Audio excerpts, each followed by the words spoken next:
consent to allow me to sit in on the subcommittee this afternoon. I appreciate it very much. I also want to thank my constituent, Mr. Freeman, for being here with us this afternoon from the Kennewick Irrigation District. Thanks for your testimony at this important hearing.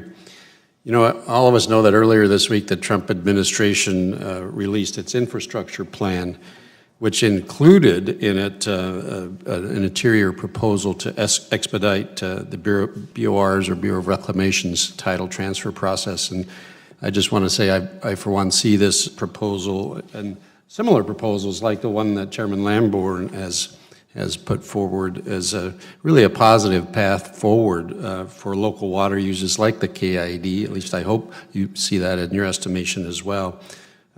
To really take control of their operations and be able to get some relief from a broken federal bureaucracy. Mr. Freeman, you stated in your testimony that the KID, and I should say Kennewick Irrigation District, just so that people understand, it recently celebrating its centennial, has been supplying the much needed water with the investment of federal and state funding. It's a system that is a model, I think, for stakeholders, including farmers like myself, conservationists, tribal members, local governments, on how people can work together to satisfy critical priorities such as improving reliable supplies of water.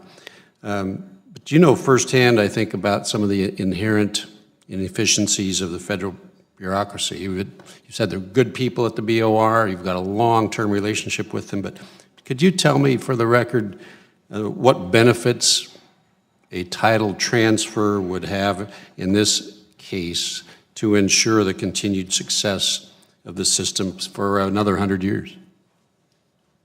Yeah, thank you for the question. Yeah, the benefits for the local communities, you have local people solving local challenges.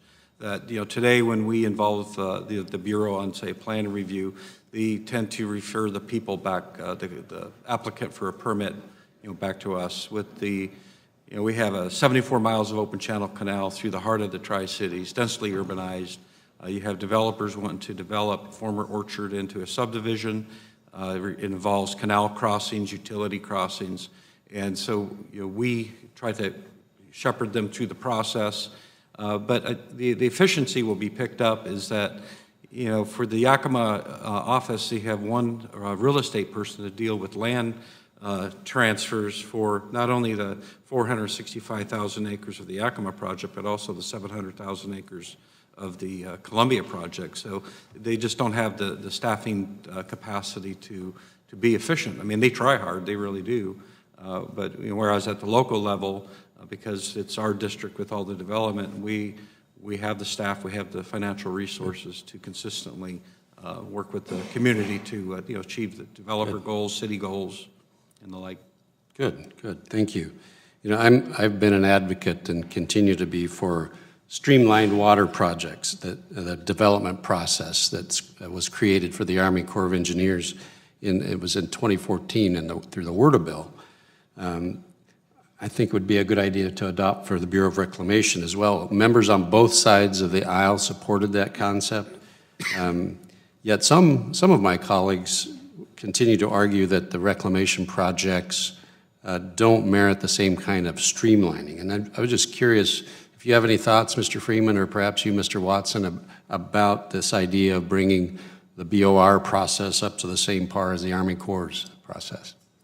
Yeah, I think with when our goal for title transfers, we're not going to change the purpose of the project. It's going to be the same, but we have to go through, you know, ESA,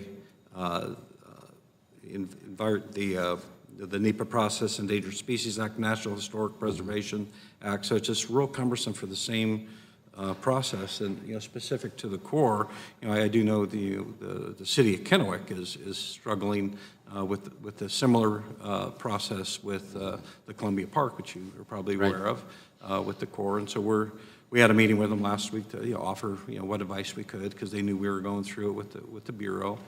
And so I think it would be very helpful if there was a single process, no matter what agency, to achieve the goals. Good. That'll benefit the local community.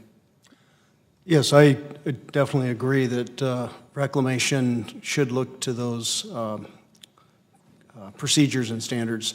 In the example of determining feasibility, they essentially need a 50% design in order to make a determination for a federally owned project, but they don't have rules that they can apply to a state-led project like sites where they would invest in about 15%.